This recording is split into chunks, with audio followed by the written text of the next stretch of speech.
I'm Nat, Head of Community at Exceptional Individuals. Every week we deliver these webinars. Today's being recorded, so be mindful. And today we are looking at schizophrenia.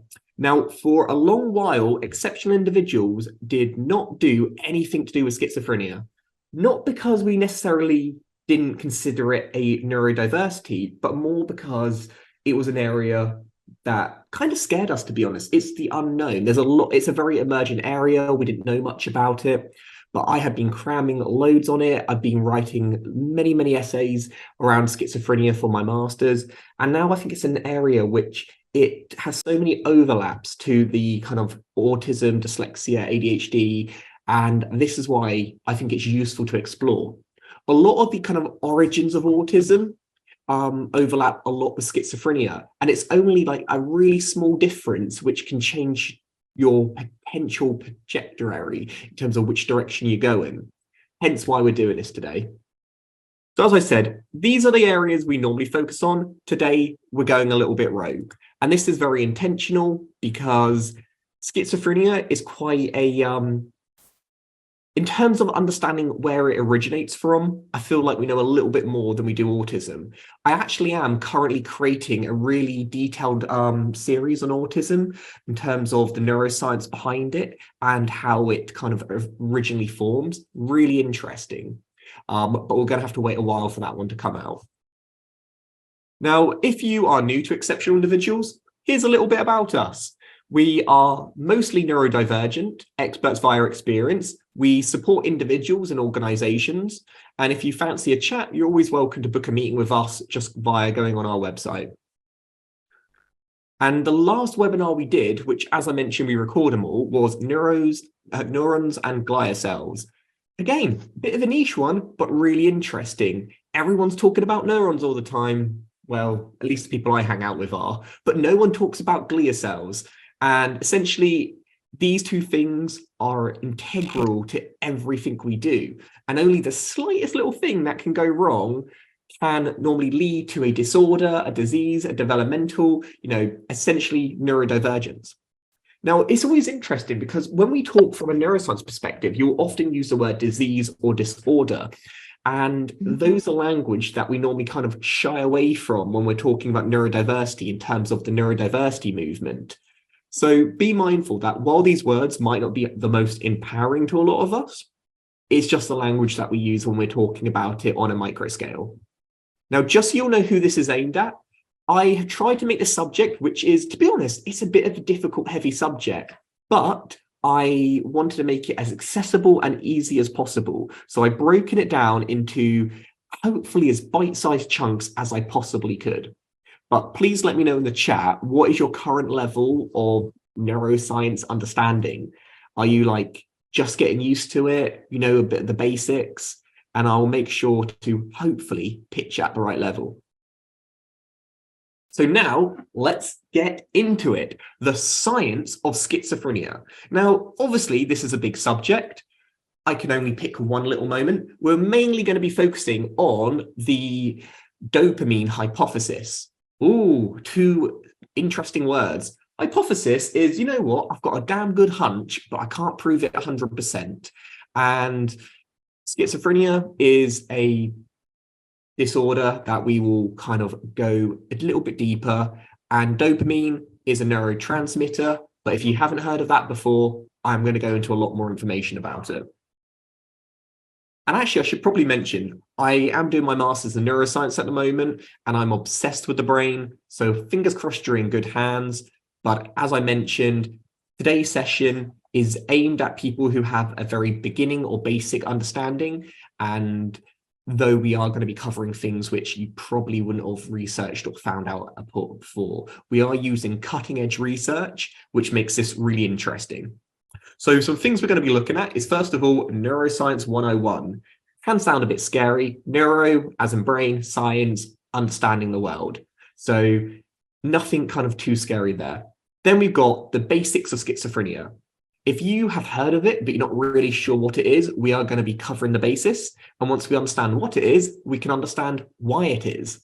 Then we're going to be looking at symptoms. Now, there's positive and negative symptoms. This isn't saying that, woohoo, positive symptoms. We're on about some symptoms are added. So you might, for instance, getting a headache is a positive symptom because it is adding something. But then let's say if you then become more dehydrated, I know negative symptoms, it just depends on how it affects you. None of them are related to schizophrenia though. And lastly, the dopamine hypothesis. This is the go-to understanding on why we even have schizophrenia. Now, it's worth knowing it's not perfect. We truly don't know 100% what causes it, but this is kind of like the go-to one, which most people talk about. Maybe have too much dopamine, not enough dopamine, somewhere in the middle, or maybe there's other chemicals that we've not even talked about. But today we are focusing on dopamine because that's like the one that we always start with. It's a little bit outdated now, but honestly, you need to know it in order to know more going forward. So let's go to the real basics. Neurons.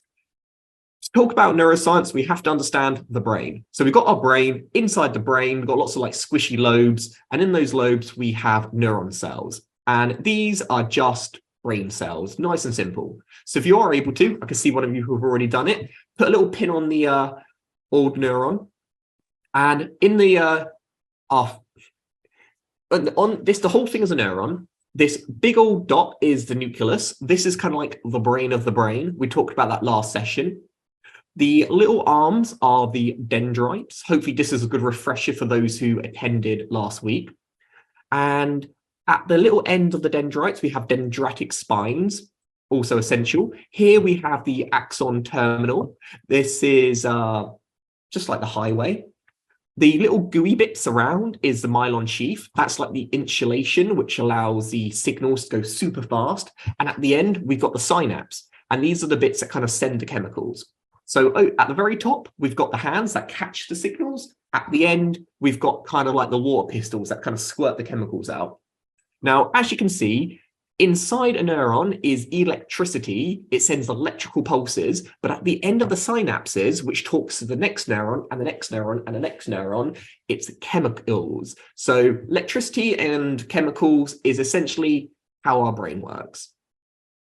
So now we know what a neuron is, we can start to look a bit deeper. We are going to be looking at the difference between mental health and neurotransmission. So a few bits of terminology that we can get familiar with. We mentioned a neuron. These are just brain cells that send signals. Then we got neurotransmission. We know what neuro means by now. Brain, transmission, sending things. These are chemicals released by the neurons that interact with other neurons. So at the end of the synapse, you've got these little pockets of chemicals and they pump out and they get accepted into the next neuron. So remember, the end here is the synapse and the other side is the dendrite. So neurotransmission is just one cell talking to the next cell. And those chemicals are always different. Think of them as like different messages. Some are saying one thing, others are saying the other thing. And one of the most common ones that we always talk about is good old dopamine. Now, dopamine, people love throwing that word around. Oh, yeah, it's the chemical that makes you feel good. Well, yeah, but it can also make you feel sad. It can also do many different things. It's a complex chemical, but it is a big player when it comes to neurodivergence. So that is a type of neurotransmitter, and we've also got glutamate, which is another one. Now, glutamate can do many different things. It's good like that, but mainly it's involved in learning and memory, which, guess what, is one of the things that people like us struggle a lot with. So maybe if we can work out if these chemicals are meant to be sending this message, and for some reason we're not getting that message, what's going on here? Something in the brain. So as you can see, as Emma, as you rightly mentioned, while we are talking about schizophrenia today, a lot of this overlaps. So you can apply this to, say, autism and ADHD quite heavily as well. Now, if we're going even deeper, let's look a little bit more at neurotransmission. So let's start with this thing here. So this is a neuron that we've already talked about. I remember how we talked at the end of a neuron, you've got your synapse, and at the start of a neuron, you've got your dendrite. When those two, they don't really touch. They're like really damn close to touching, but not quite. And the way they talk to each other is sending chemicals, catching chemicals, sending chemicals, catching chemicals. And if we take a little real deep look into that, you'll see this image here. So you've got the end here of the axon. The synapse is that kind of gap bit here, and the dendrite is the next sign. Now, you've got your vesicles here, which are like little kind of pockets of chemicals. Now, they're kind of bubbling to the surface. When they get a big bolt of electricity, they're like, yep, it is time to go. And then they'll kind of be ejected out. Then they'll float into the ether, which is the synapse. This is like no man's land. And eventually they'll get caught by a big baseball glove, which is like a receiver. Now, different chemicals will attach to different receivers. Think of it, you know, when you're a child and you've got those things, you've got like a big square and you've got to put it in a square hole, or a triangle and it has to sit in a triangle hole. They can only fit in the hole they're designed for. And this is the process back and forward all day, but sometimes our brain will pump more chemicals than we need. Now that's wasteful. No one likes being wasteful. We like recycling. So then we'll do a bit of uptake and it'll get reuptake and sucked back in and reused again. And that process will keep happening on repeat. But when things don't go to plan, they don't go to plan. So maybe there's not enough like pushing the chemicals out. Maybe there's just not enough of them. Maybe they get pushed out too slow. Maybe they get pushed out too fast. Maybe they don't connect to the receiver. Maybe they aren't being recycled properly and they're getting lost. There's many things that can go wrong in this process. And this is probably what we're looking at when we look at why are our brains not communicating the way that we would like. So when we talk about being neurodivergent, we're mainly talking about communication, and communication goes right down to the neuro level. Now, on this one, I want to talk a little bit about dysregulation. Name sounds a bit scary, kind of is. It just means when things aren't really working. So when things screw up, it's not ideal, but let's do it. So let's say the brain is saying, you know what, I want you to do this right now. So sometimes their storage where the chemicals are stored, maybe they're not doing their job. Other times when we want to send a signal, what's going to happen? Woohoo! It releases. Yes, I can finally get my point across. My brain is doing what it's meant to be doing. Other times you might ask your brain to send a signal. Well, you're not asking it, it's just doing it automatically. But the sites of action, so, you know, when it actually, like the action potential, when the electricity goes, there could be a delay there. Other times, we've got degradation, and this is when it kind of screws up. So you can see the electricity kind of comes down the axon. It's in this section. When the electricity gets so much, when it's like, whoa, I'm at capacity, I can't take no more, it kind of blows it load, it shoots out, and then it's kind of into the ether here, into the synapse gap, and then it's caught by little gloves, the dendrites, and then it can send another bolt of electricity and the message continues. So hopefully we're all on the same page now in terms of how our brain talks to each other. A lot is going on in a very small space. Now that we've done the basics 101, literally that is the vast majority of neuroscience. If you can understand that bit, the rest is just kind of homing it in, making sure to like refine and know like tiny details. But honestly, that is like the basics. Now let's do a quick quiz. And this is just so we understand what schizophrenia is in the wider perspective. Because we're talking about it on a micro scale, we kind of need to know what it is in day-to-day life. So first of all, what is schizophrenia? Out of these definitions, what one do you think it is? Is it a psychiatric disorder with major thought disturbances? Is it repeated obsessive thoughts and compulsive actions? Is it repeated thoughts in mental health? Woohoo! Yes, it is the first one. Psychiatric disorder with major thought disturbances, a disturbance in the thoughts. And this is when your brain is telling you some things which might not be there. It could be hallucinations. It could be distortion of reality. It can affect people in many different ways. But remember, if it's about how the brain is communicating, we can kind of see how this relates to the neuroscience now. Because again, our brain is still trying to communicate, maybe not verbally, but in its own way. How common is schizophrenia? Is it about 0.2 of the population, about 1% of the population, or 10% of the population? It is 1% of the population. Now, just so you know, 1% may not sound a lot, but our population is huge. 1% is a really big amount. You know, it's the same as like ADHD. Some people might say autism. It's common.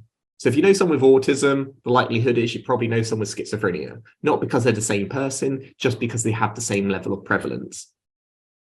All right, let's do the last one, 3 of 3. Schizophrenia usually develops in childhood, teenage years, early adulthood, or late adulthood. So when do you think it normally kicks in? Because it's different to, say, autism, which is lifelong. Schizophrenia is something that develops. And actually, yeah, all of you got it right. It is teenage years and early adulthood. It is in that adolescence phase when people normally develop schizophrenia. Interestingly, why though? And our brain is still developing, it's still organizing in all of its files, it's getting things in nice kind of order. And this is where it's most likely to screw up. So now we know that, we can kind of look even further. So let's see how you all did on that. Oh, nice tiger baby. Nice. Well done, Emma. Well done. Oh, Nicola, fastest. Monique, vote goat. Well done. And, you know, good for trying hello. That's a happy person right there. All right. So now that we've done a bit of schizophrenia knowledge, let's understand the traits. Because, you know, is it schizophrenia? Is it psychosis? Is it mania? You know, there are many different kind of ways of kind of talking about psychosis. So I want you to look at here and I want you to label how important do you think each trait is in order to get a diagnosis of schizophrenia. So for instance, if you think, you know, psychosis is like really important in order to get diagnosed, give it like a 5 out of 5. If you think having negative symptoms, remember things that take away from you are not important at all, you might do 0. So you got psychosis, negative symptoms, cognitive impairments, depression, and mania. And this is often what clinical professionals will do in order to diagnose you. Remember, when it comes to psychiatric disorders, there are many, and psychosis is just one of them. So you have to have a way of figuring out what one does someone have, and if you know, then maybe, just maybe, you're able to treat it and support people. Okay, interesting. So this is what you have all said. Oh, Farzan says mania. Let's have a look on what it actually is. So here, this diagram, schizophrenia, actually, this is schizophrenia. So do you know what? That's not half bad. That's not bad at all. So very similar. So you have a lot of psychosis in schizophrenia, a lot of negative symptoms, and this is going to be really important because we're going to be looking at antipsychotic medication, which honestly struggles with negative symptoms. So schizophrenia can be more challenging to support than ones which are more positive based. A lot of cognitive impairments and not so much depression. But bipolar, on the other hand, which does have a lot of similar characteristics, is very high on the mania. And this is like rapid mood changes, but not so much on negative symptoms. And lastly, schizoaffective disorder, you can see, is a little bit more well-rounded as such. So depending on what kind of symptoms you experience and to what level will often depend on what diagnosis you get. Now, each of these is also depending on these neurotransmitters we talked about. Different chemicals, or like too much of one, too little of another, will often result in X, Y, Z. Hopefully you're all still following with me. I appreciate it's kind of a big subject for those who are very new to it. So let's look a bit more at the symptoms of schizophrenia, and this can also help us understand why it's happening.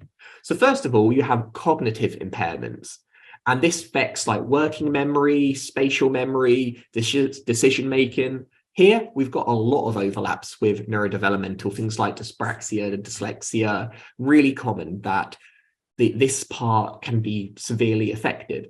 But this on its own isn't going to equal schizophrenia. You're also going to need a few others. So let's see, Emmett, where's the other one? Then we need positive symptoms. Now, remember, positive is when it kind of adds something rather than takes it away. Not normally present, but delusions and hallucinations are part of it. Now, when we say delusions and hallucination, this is when your brain is adding more information than what is actually there. So it's not taking things away, it's adding to it. And last one we've got is negative. And this is a loss in normal functions. So one is adding additional functions that you may not want. Negative is taking those functions away. So you might have reduced speech, lack of motivation, depression, lack of pleasure, social withdrawal. So remember, negative is taking away something which was already there, and positive is adding something which wasn't there, such as illusions or hallucinations. Another way to word it is schizophrenia is a complex disorder with various symptoms, including hallucinations, delusions, disorganized speech and behavior, social withdrawal, and cognitive impairments. So it's a complex condition and it affects people many. Like when we think of it, we do think of like really kind of, oh, it means people are experiencing demons in the corner. While it's possible, a lot of the time it can just relate to like memory, and you can have overlaps. You can have moments when you are hallucinating lots, and other times when it's just kind of struggling to remember things. It affects everyone different. Now on here, I want you to have see if you can know which ones are a positive symptom and which ones are a negative symptoms. So we've got kept beliefs despite being contradicted by reality. So this is when, even though everyone else knows it's not true, you still believe it. We've got low ability to sustain an activity. So this one's motivation, low motivation. Then we've got hearing voices that are not there, and no pleasure in something that you used to enjoy. So an example is, I don't enjoy football. Doesn't matter. But because I enjoy cycling, if I stopped enjoying it, then we've got a problem. So let's see how you all rated. All quite mixed, to be fair. So kept belief, despite being contradicted by reality. Well, okay, if it's keeping something that isn't true, I would say it's probably a positive one because it is adding to it. It's not something that you should have this additional belief. A bit of stubbornness, but it's the brain being like so convinced. Then we've got the low ability to sustain an activity. Yep, very well. This is negative. It is taking something away. It is taking that motivation away. Then we've got hearing voices that are not there. So again, it's adding something. Those voices weren't there before. That's a positive symptom. And then we've got no pleasure in something that you used to enjoy. Once again, taking things away. So positive means the presence rather than the absence of symptoms. So hopefully you'll know the difference of positive and negative. And remember, when we're talking about schizophrenia, we are mainly talking about negative or positive. Actually, we're talking about both. Forget that. Now, schizophrenia groups, there's many different types of schizophrenia. Just saying you have schizophrenia is not overly that helpful. It's knowing that there's different types, and different people in the population have different types of schizophrenia. So these little lines here basically show episodes. When are you likely to have an episode of schizophrenia? So for instance, when the delusions and hallucinations kick in. Now, for 22% of people who have schizophrenia, and remember that's 1% of the population, they'll only have one episode.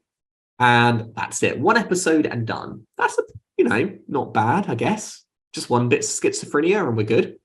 Then you've got group 2. They'll have several episodes with no or minimal impairments. So impairments are things that stick around. So as you can see, they'll have an episode, and then they'll go back to complete normal, whatever normal is for them. Then they'll have another episode, and then complete normal, then another episode, and and complete normal. It comes and it goes. It's riding those waves.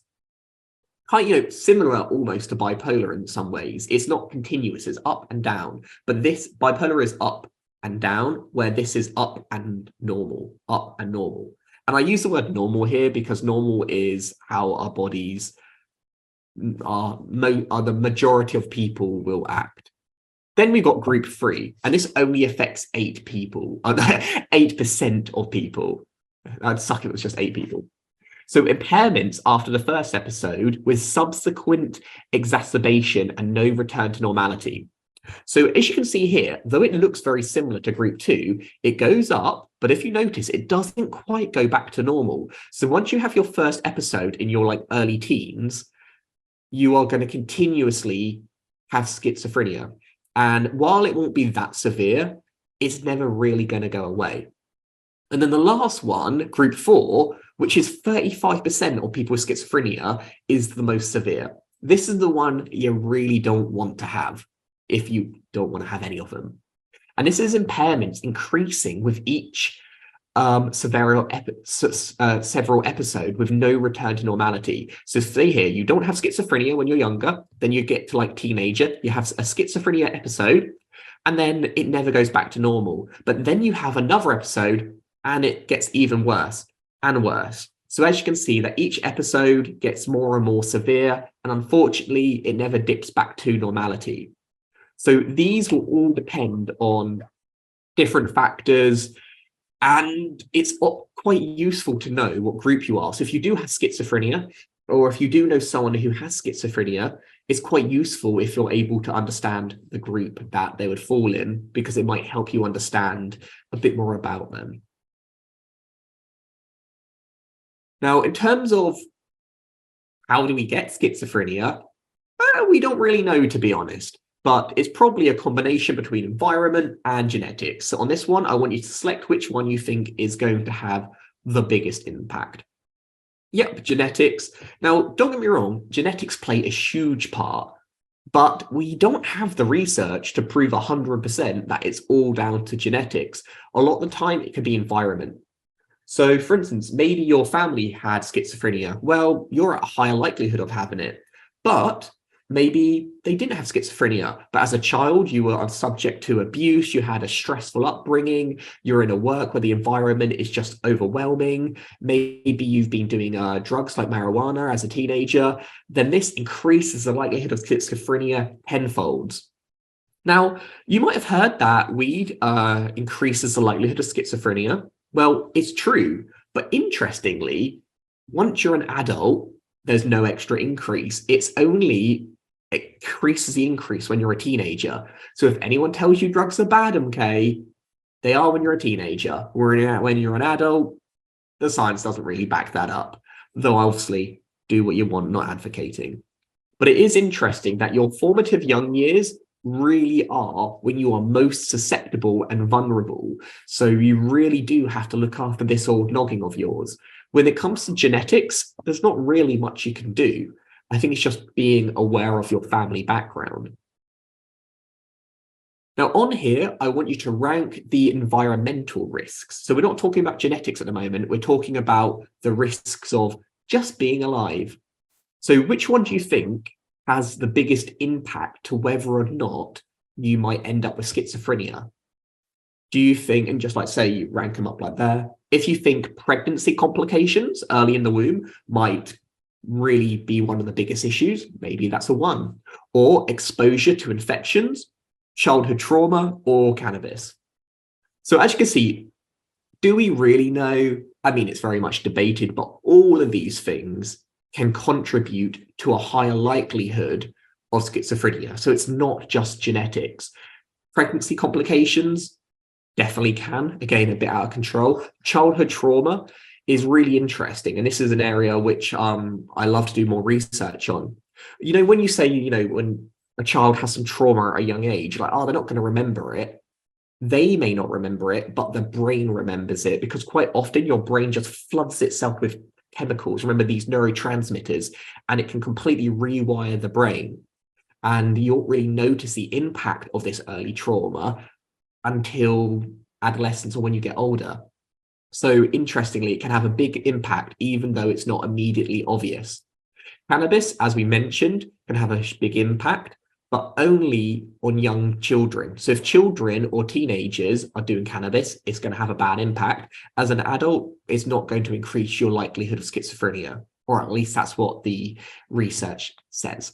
And lastly, exposure to infections at a young age. So schizophrenia Often the foundations of schizophrenia happen at a young age, but the onset of schizophrenia will happen at child to teenage or early adult. Now, looking a little bit at the genetic risk, this is like your DNA. Why are we going to get it? Well, first of all, it's highly inheritable. So if your mum has it, your dad has it, you're screwed. No, it doesn't generally work like that. You're more likely, if someone in your family has schizophrenia, you have a higher likelihood, but not a guarantee. And that's important to know. So what I would say is, say if you know, for instance, your mother had schizophrenia, you did not, but you have a child, and your child is thinking about smoking weed, probably tell them not to, and explain to them that, you know, I'm not trying to stop you living your best life, but you are at a greater risk of developing schizophrenia. So I would avoid these sort of situations. So again, we can mitigate it. We can't completely stop it. There's also rare, large variant genes. So there are genes that are associated with schizophrenia. Now, though you might think this must be the thing we've got to look out for, this magical gene of schizophrenia, not really like that. It's the most common thing is common small variant genes. So lots of little genes that eventually accumulate to schizophrenia. But all of these eventually increase the likelihood. Now, let's look a little bit at these neurotransmission defects. So remember, we talked about the chemicals going from one end of a neuron to the next neuron. Let's look more into that. What's going wrong here? Why aren't they doing their damn job? They have one job to do and they're not doing it. Why not? So on here, let's talk a little bit more about these neurotransmitters. Maybe you've heard of some of them. I want you to select the ones that you have heard of before. Are you a fan of dopamine? Have you heard of serotonin? Do you know a little bit about GABA? Don't get confused with ABBA. Or glutamate. Which ones do you know of? And, you know, most people would have heard of dopamine. Serotonin is quite a popular one. GABA, interestingly, no one's heard of that. And glutamate. Now, there are others. There's like 50 neurotransmitters that we know of. And they all have different roles and different jobs. Now, today, we're focusing on dopamine, but there's also a glutamate hypothesis. So glutamate is another one to watch out for when it comes to schizophrenia. So to understand schizophrenia, we have to understand dopamine. We don't know 100% how important dopamine is, but we do know that it's important. So remember, we talked about this is the axon, and you've got these little capsules, and these have dopamine in. When a big electrical pulse goes down there, then it throws that dopamine out, and then the dopamine is caught by a receptor. But it can't be any receptor. It has to be a dopamine receptor. And if we have too much dopamine, then it gets sucked back up again for the next release. And when the dopamine is caught, then it sends a signal. So somewhere, the dopamine just isn't working. Whether it's too much, too little, that is what we need to explore. So on here, I want you to try and rank the order of neurotransmission. And if you have no idea, just give it a guess. This is needed in order to understand the role of dopamine in schizophrenia. So there is an order in terms of how the chemicals are released. And if we know the order, then we can maybe work out at what point we need to really focus on. So we've got release. This is when the chemicals are chucked out. Storage, this is when they're stored, just waiting for that electrical signal. We've got uptake. This is when they are being kind of caught by that kind of glove in order to send the signal. And reuptake is when it's doing the recycling. Oh yeah, here's a good explanation. We've got release is of chemicals, uptake, nice. So let's see, we've got release, synthesis, uptake, storage, uptake, nice.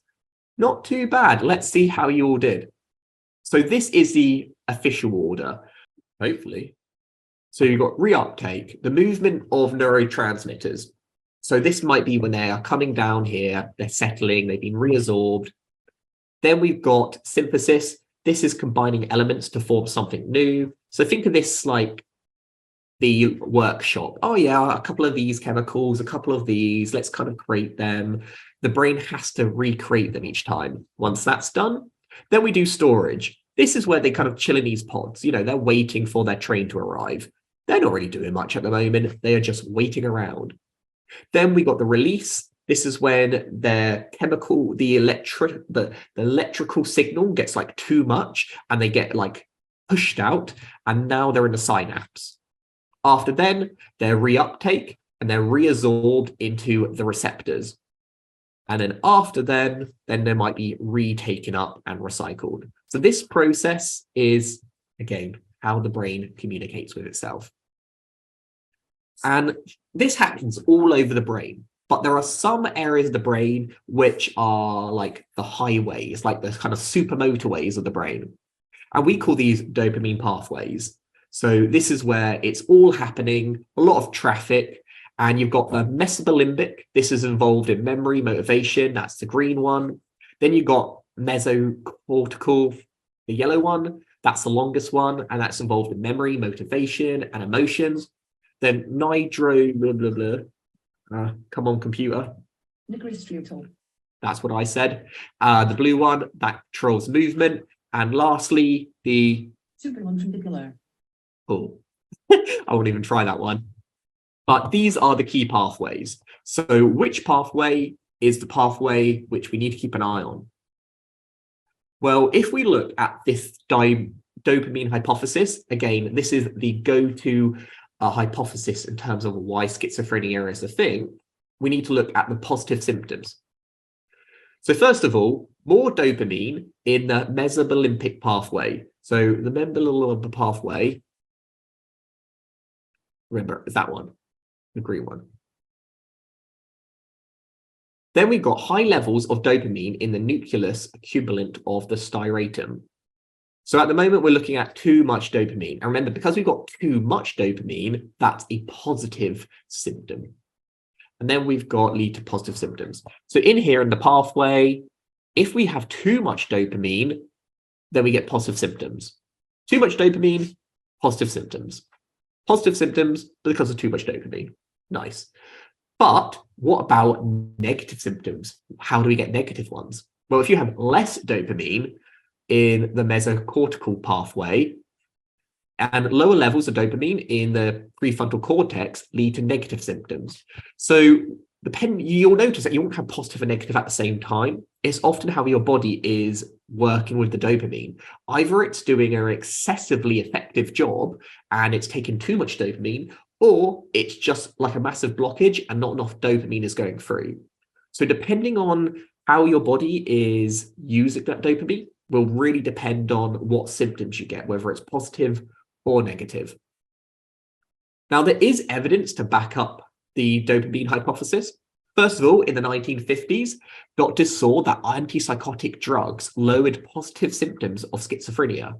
So the drugs, we tried it, wait a second, they work. Why are they working? Then in the 60s, the drugs raised the dopamine in the cerebral spinal fluid. So in these pathways, we notice that maybe they're adding more now, and it can do a blockage of dopamine receptors, may lead to the brain to decrease dopamine. So if the receptors are kind of being blocked, the brain might create more dopamine. Makes sense, right? So medication will block the receptors, and the brain's like, damn, we should probably make more dopamine. And it will make more dopamine and normally can kind of counteract it. And then when the medication is stopped, hopefully things are working. But then we progress even further. And now in the 80s to the noughties, scans showed that what caused schizophrenia, like symptoms in healthy people, increased severity in those with schizophrenia. And so evidence for dopamine hypothesis includes antipsychotic medications that block dopamine receptors, and neuroimaging studies shows elevated dopamine released in patients with schizophrenia. So while dopamine doesn't explain schizophrenia 100%, there is a lot of evidence to back up it is definitely a key area of interest. And now let's look at antipsychotics and receptors. So the medication. How does medication even work? So all antipsychotic drugs bind to dopamine receptors. So remember, the receptors are like the big baseball gloves that catches the chemicals in order to send the message. Now, the medicine will essentially kind of like hug those receptors, and it will stop dopamine from entering. It's like, nope, you can't enter. I'm kind of blocking this receptor. An exception, though, is that clozapine, which doesn't bind on receptors, yet is a good antipsychotic. So mostly it will respond. The medication works by stopping dopamine, which is too much of it. Too much dopamine, it's kind of blocking these tubes, meaning that the body can't absorb as much as it would normally. But there are exceptions to the rules. Now, interestingly, 60 to 80% of dopamine receptors must be blocked for the max effect. So if you ever wanted to know why skipping a medication, not taking the right dosage is going to have a really, really bad effect, this is exactly why. If you do not get the exact right dosage, it's not going to work at all. But also, if you have too much of the medication, you're going to have a lot of negative side effects. So making sure you take the right medication is really important. So here we can see the dopamine comes out, then, it can't be caught because there's something blocking its way. But if there's too much of these drugs, not going to work, too little, not going to work. It really is quite a fine line, only 60 to 80%. Now, where does this excess dopamine come from? If there's too much dopamine, where's it coming from? Nobody asked for it. Is it because we produce just too much of it? Is it because we're not kind of metabolizing the excess dopamine, so we're not recycling? Or is it because we're having modified D2 receptors? Now, D2 receptors is just the type of receptor which dopamine grips to. So essentially, is our receptors a bit dodgy, not the way we wanted them? Is it that we're making too much? Or is it that we're just not recycling?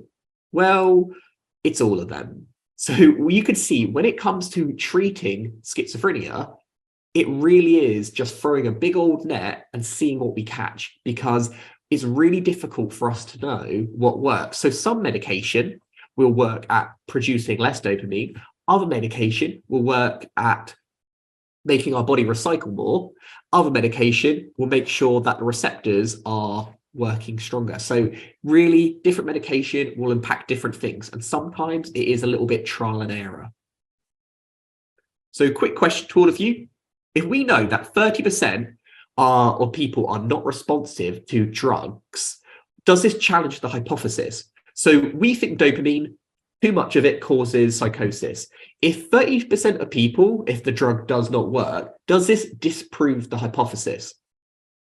Well, as you all rightly said, not really. It just shows that more research is needed. It's why the hypothesis isn't 100%, because 30% of people where drugs do not work is a really high amount.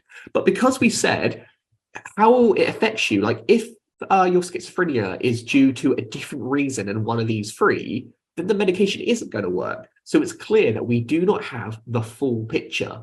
We're still learning. So my final thoughts before we wrap up today, maybe there's two types of schizophrenia.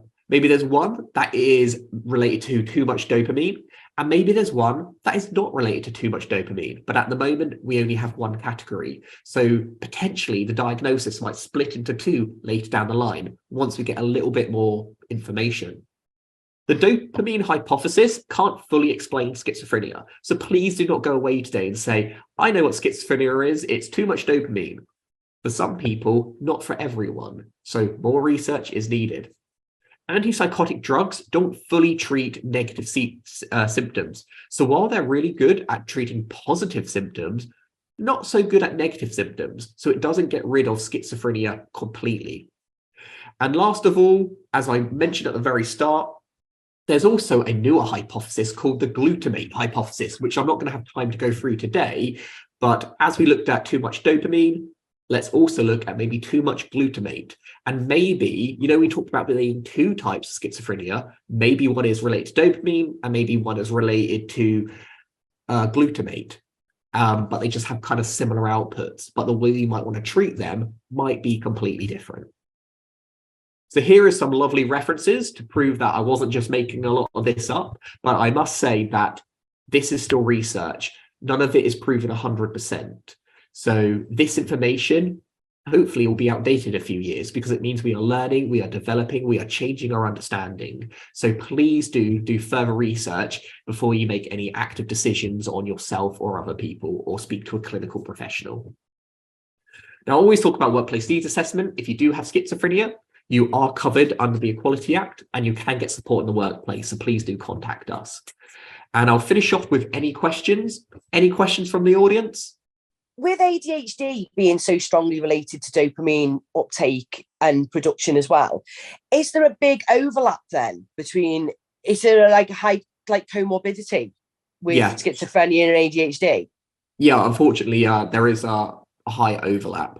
I've got a friend with schizophrenia, and she's the same age as I am, so we're both 40, but she's very much coming around to the idea in the last 12 months that she thinks she's got ADHD. And I've always wondered if there's like much of an overlap, and this would explain a lot.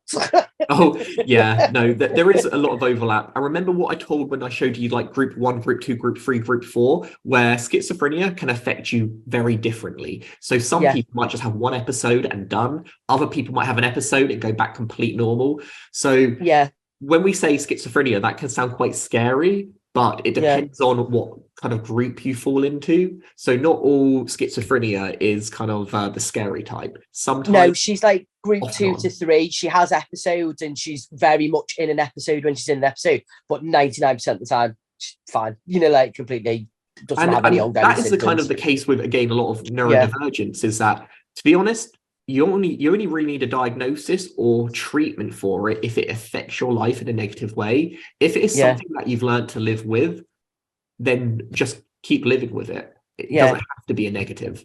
No, she just keeps asking me, have I got ADHD? Because have I got ADHD? I don't know, mate.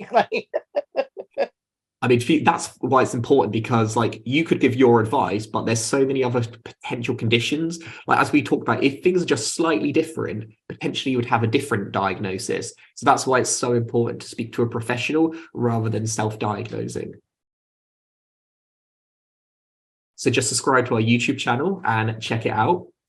And also, if you thought this was useful, next week, we are going to be kind of looking at the formation of memories.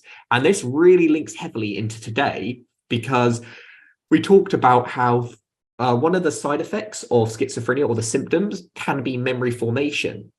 And we also know one of the key challenges of being neurodiverse is memory. Memory is such a massive one. People focus way too much on the reading and the writing and the socializing, when memory is a huge one. So we're going to be looking at the neuroscience in terms of how our brain accumulates memories, how it sorts memories, and how it remembers memories. Really interesting. A lot of the time, you don't remember what actually happens. You remember the memory of it. So things can get diluted and change over time. Really fascinating. And here is our lovely contact information, should you wish to find out more. My name's Nat, so just contact me at nat@exceptionalindividuals.com. Oh, thanks for the lovely comment, Anna. Amazing. Thanks so much for yet another hugely informative and educational webinar, Nat. Thanks, Anna. And that is all of it for today. Whew. These science ones, they're difficult, but very enjoyable. So thank you so much for attending, everyone. And hopefully I get to see you next week for our formation of memories. Cool. Cheers, everyone.